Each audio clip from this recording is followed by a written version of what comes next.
Karena dalam ilmu itu kalau secara keseluruhan kan dikatakan ilmu, sedangkan ilmu ada ilmu fikih tentang amaliyah, tentang amalan munakahah, tentang pernikahan, itu fikih. Ada ilmu tentang akidah, tentang kita mengetahui Tuhan, tentang wahdaniyah, mengesahkan Allah Subhanahu wa ta'ala. Kemudian ada ilmu akhlak. Akhlak itu lahirnya di mana? Di Adam. Adamnya itu tampilnya lahirnya di mana? Dalam kita mengkaji ilmu. Mengkaji ilmu Adam, mengikuti jejak Rasulullah. Adab Rasulullah bagaimana? Karena adab Rasulullah langsung diperbaiki oleh Allah sendiri. Kita mengikuti adab Nabi. Di sana telah mengkaji tentang adab, semua adab. Cara makan bagaimana yang bagusnya, cara minum bagaimana yang bagusnya, yang beradab. BAK, buang air kecil. BAB, buang air besar. Semua itu ada adabnya. Adab dengan Allah, adab dengan sesama manusia yang mempunyai akal, adab dengan makhluk Allah, binatang dan tumbuh-tumbuhan, semua ada adabnya. Di sana kita telah mempelajari tentang adab itu. Contoh seperti kitab Taisirul Khalaq. Ada lagi naik ke atasnya ada kitab Ta'limul Muta'allim. Naik lagi ke atasnya kitab Sirajul Talibin. Mau pengen naik lagi, banyak masih kitab. Jika kita mau mempelajari semua kitab, tak cukup umur kita. Nah, tak cukup umur untuk mengkaji ilmu ini. Maka dalam mengkaji ilmu itu ulama membedakan. Ada ilmu fikih, ada ilmu tauhid, ada ilmu tasawuf, ilmu adab. Setelah mengkaji adab, kita berbuat, kita melakukan sebagaimana yang telah kita mengetahui. Adab cara sholat yang penuh adab bagaimana? Penuh dengan khusyuk. Di saat kita membaca Al-Fatihah dalam sholatnya, memang pikiran kita connect dengan Al-Fatihah, tidak connect dengan makanan. Nah, itu. Bismillahirrahmanirrahim. Dengan nama Allah yang Maha Pengasih lagi Maha Penyayang. Alhamdulillahirabbil alamin. Semua puji kembali kepada Allah. Ar-Rahmanir-Rahim. Allah Maha Kasih Sayang, Pengasih Penyayang. Maliki Yaumiddin, yang memiliki semua alam, memiliki semua bentuk ciptaannya. Ihdinas siratal mustaqim, beri petunjuk oleh-Mu ya Allah kepada kami kepada jalan yang lurus. Dalam hati tadabbur makna daripada Al-Fatihah, menjadilah kita khusyuk. Bila ada nyamuk, tidak terasa di gigi nyamuk. Coba kita lihat sholat kita hari ini bagaimana. Adakah khusyuknya? Mungkin beda. Kadang-kadang dengan lagi-lagi baca Al-Fatihah, Ar-Rahmanir-Rahim, suami tak pulang dah ya. Itu kalau yang perempuan. Kalau kita yang lagi-lagi ihdinas siratal mustaqim, ini harus buru-buru ke pasar. Kalau tidak buru-buru nanti habis lama itu. Jadi tak ada khusyuknya kita dalam sholat. Maka salat kita tidak memberi bekas, itulah dia. Karena inna sholata tanha 'anil fahsya'i wal munkar. Bila memang salat kita itu tepat sasaran, sah betul, penuh dengan adab salatnya, pasti salat kita akan mencegah diri kita daripada perbuatan keji dan mungkar. Apa mungkar? Perkara yang dilarang Allah, perkara yang diharapkan Allah itu mungkar. Mencuri, berzina, apalagi mengumpat, al-ghibah, umpat, mencaci maki, ngumpat apa? Berbicara orang lain di belakang. Ngumpat itu dahsyat tak? Mana lebih dahsyat umpat dengan zina? Lebih dahsyat umpat. Karena ada sabdanya Rasulullah, al-ghibatu asyaddu minaz zina. Ghibah itu lebih dahsyat, lebih besar, lebih berat dosanya daripada zina. Sehingga para sahabat bertanya kepada Rasulullah, ya Rasulullah, kenapa lebih berat, lebih dahsyat dosa ghibah daripada zina? Rasul menjawab, karena dosa zina urusan kita dengan Allah Subhanahu wa ta'ala. Bila kita sadar suatu saat bertobat, menyesali perbuatan yang telah dilakukan, air matanya mengalir, diterima langsung tobatnya oleh Allah. Tapi kalau ghibah, ya Allah, ampunilah dosa ghibahku kepada si fulan. Allah tidak langsung menerima. Kapan kamu menerima taubat dosa ghibah oleh Allah? Di sana telah diampuni dosa kita oleh yang mempunyai ghibah. Kita ghibah seseorang, kita ghibah si Naila tidak dimaafkan sampai kita mati, sampai kita mati pun tidak dimaafkan Allah. Maka di saat mati kan ada penyelesaian, ada perlepasan.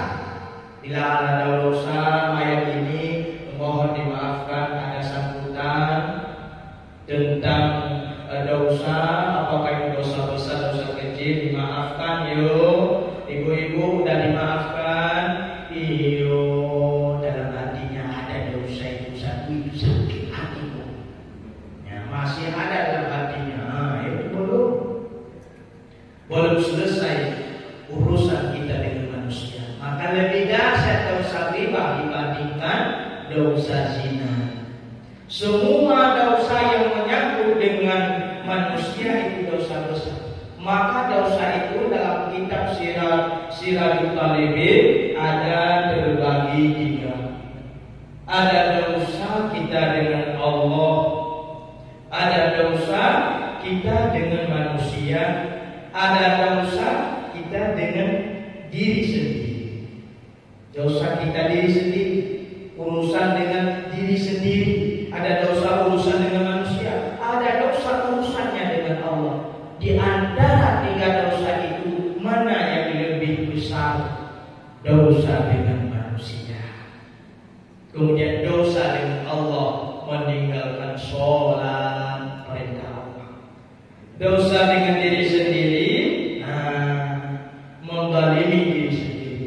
Termasuk menzalimi diri sendiri, mana tidak menuntut ilmu. Kembali lagi kepada menuntut ilmu.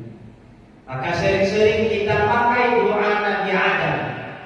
Rabbana zalamna anfusana wa in lam taghfir lana wa tarhamna lanakunanna minal khasirin. Rabbana zalamna, ya Allah ya Tuhan kami telah menzalimi diri sendiri ya Allah. Kenapa? Karena meninggalkan menuntut ilmu, sedangkan waktu kesempatan ada. Ya Allah, wa illam taghfir lana, bila dosa itu tidak Engkau ampuni ya Allah, wa tarhamna, jika tidak Engkau sayang kepada kami ya Allah, lana lanakunanna minal khasirin. Disitulah jatuh air mata kita. Sungguh-sungguh ya Allah, saya menjadi hamba yang sangat rugi di dunia. Rugi semua yang saya miliki ya Allah. Rugi ilmu yang saya miliki ya Allah. Hari ini umurku udah 80 tahun ya Allah. Hanya sebagian kecil umur saya dalam nama ya Allah. Jika tidak Engkau ampuni kami, tidak Engkau sayang kepada kami ya Allah, lanakunanna minal khasirin. Semua rugi yang kami capai ya Allah.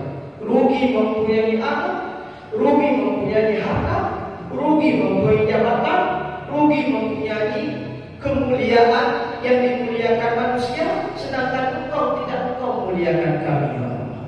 Nah, seperti itu yang kita doakan kepada Allah Subhanahu wa taala. Hadirin wal hadirat yang dirahmati Allah Subhanahu wa taala, pada malam ini sedikit kita mengkaji tentang ibadah. Boleh Bu? Boleh kan Bapak? Saya selama kesini sudah berapa bulan? 2 bulan dan 3 bulan lebih kurang. 3 bulan lebih kurang saya di sini. Yang niat saya itu, utamanya saya di sini dengan adanya saya itu terbantu agama Allah. Bisa saya ajak saudara-saudara saya untuk mendekatkan diri kepada Allah. Biarpun saya masih mempunyai banyak kekurangan. Mungkin kalau kita melihat tentang kekurangan itu, kita tak tahu. Kadang-kadang nampaknya baik, tapi pada Allah belum. Tapi kadang-kadang ada saudara kita nampaknya tak baik, tapi hatinya bersih. Tapi jangan salah, perbuatannya tidak menyalahi syariat dulu.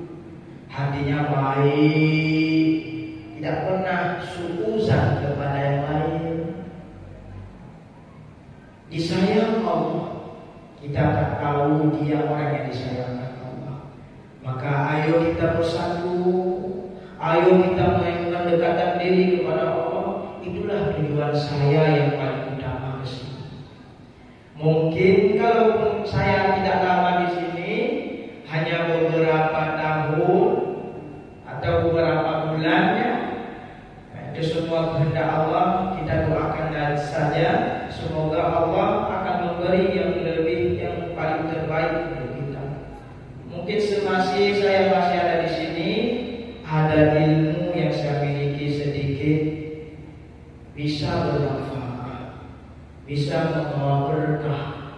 Biarpun itu sedikit, yang penting berkah. Apa makna berkah? Keberkahan itu ilmu yang kita miliki bermanfaat untuk diri sendiri dan bermanfaat untuk yang lain. Mungkin dengan ada kajian seperti ini, ada sedikit terbetulnya cara ibadah kita, terbetulnya akidah kita dengan Allah Subhanahu wa taala, bertambah baiknya adab dan akhlak kita kepada Allah dan sesama manusia.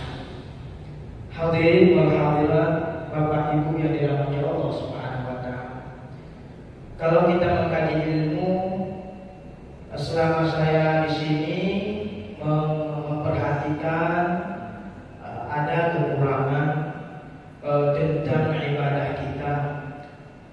Pertama, kekurangan tentang cara bersuci, apakah itu tempat ataupun cara kita bersuci, mensucikan diri.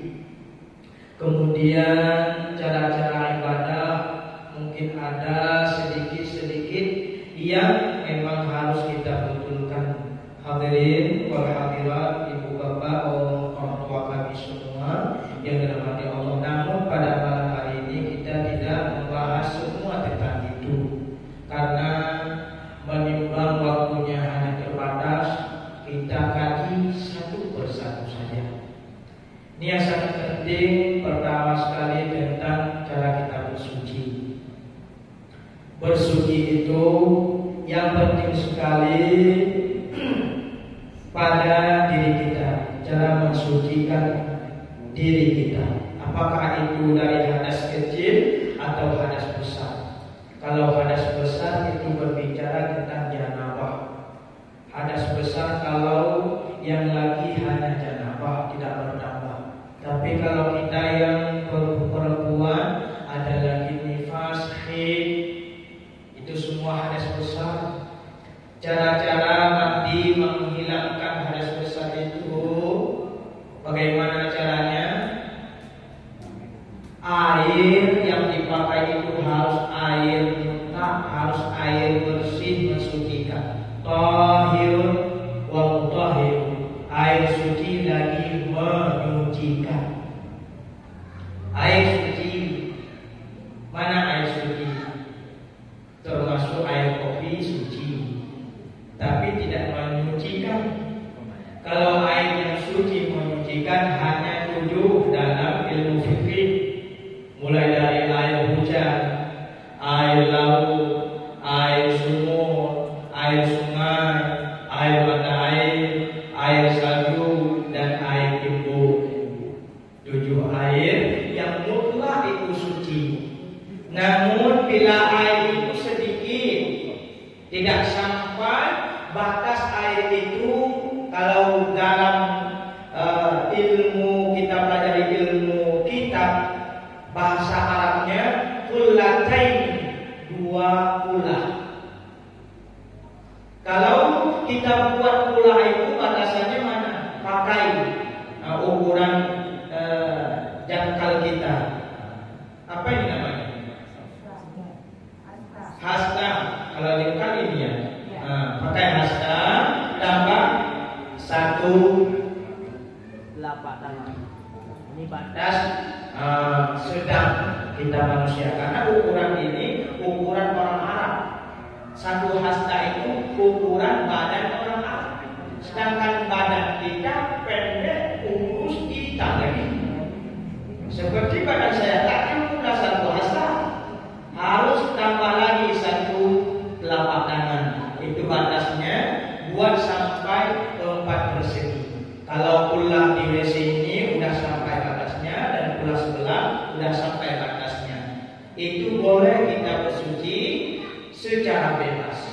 Boleh nyelam ke kulah itu, boleh pakai tempat air dekat dengan kulah itu, biarpun nanti tetesan air ada di badan masuk lagi ke air kulah, tidak apa-apa, karena air itu sudah banyak. Tapi kalau air itu sedikit, hanya 1 timbang, tidak sampai 2 kulah batasan air banyak, itu jangan sembarangan bersuci. Tak boleh dicelup. Kalau sudah membasuh wajib. Mana anggota wajib wudu? Kalau itu hadas kecil, muka, tangan, kepala, kaki. Di saat kita basuh muka, jatuh air pertama basuhan muka ke air yang sedikit itu, menjadi air itu mustamah. Apa arti mustamah? Air yang sudah dipakai, tidak mutahhirun, tidak menyucikan lagi. Suci masih, tapi tidak menyucikan. Air kopi suci, bisa diminum, tapi tidak bisa dipakai untuk wudu. Nah, air yang kita pakai untuk menghilangkan hadas kecil atau akbar, hadas besar, mesti air itu suci, menyucikan. Maka banyak terdapat kalau tempat-tempat air di sebahagian masjid ada pakai timbang. Ini mengkhawatirkan. Hanya pakai drum. Apa drum? Timbang kecil, timbang hitam. Hanya pakai timbang hitam. Apa? Ember.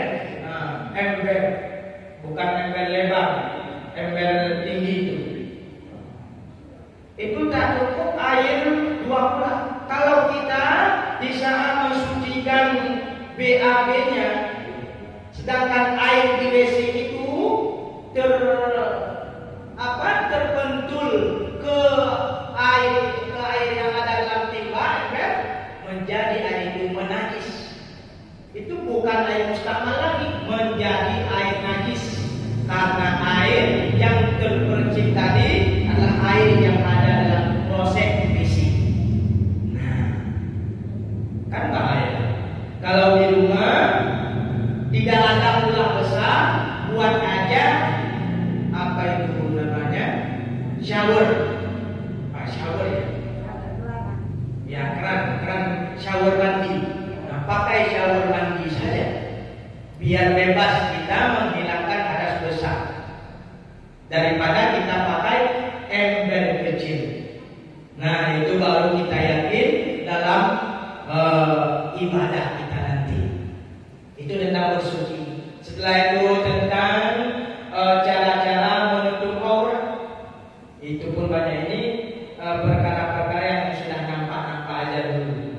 Tentang cara bersuci, air yang kita pakai. Setelah itu menurut penilaian Ibu Rina, ibu kita, tentang rahab pula ini yang tindakan merahap pula ini itu betul sekali. Nah, karena ini memang tidak meyakini menjadi semua najis. Kalau kita yakin semua lantai ini sudah bernajis, tidak sahlah ibadah kita. Namun atas nama tidak terlihat di mata zahir kita itu najis, itu suci. Seperti itulah dalam agama. Jangan kita berpikir ini suci atau enggak ya, ragu-ragu, tidak boleh. Ya, jadi kalau ada najis secara zahir itu langsung dibasmi seperti tai cicak. Kalau ada ini bernajis nih. Ya, jadi dibuangkan aja. Jadi tentang tai cicak itu. Ya, ini waktunya sudah habis. Ini baru tentang cara-cara bersuci kita, belum cara ibadah. Ini wallahu a'lam bishawab wa ilaihi al-marji'u wal ma'ab. Ya Allah ya Rabbana, berikan ilmu yang bermanfaat kepada kami ya Allah, dan ilmu yang kami dapatkan pada malam ini ya Allah, dan beri kekuatan untuk kami amalkan ya Allah. Wassallallahu ala sayyidina Muhammad wa ala alihi washabbihi ajmain. Walhamdulillahirabbil alamin. Hanya sekian, terima kasih atas perhatian. Mohon maaf atas segala kekurangan. Billahi taufiq wal hidayah. Wassalamualaikum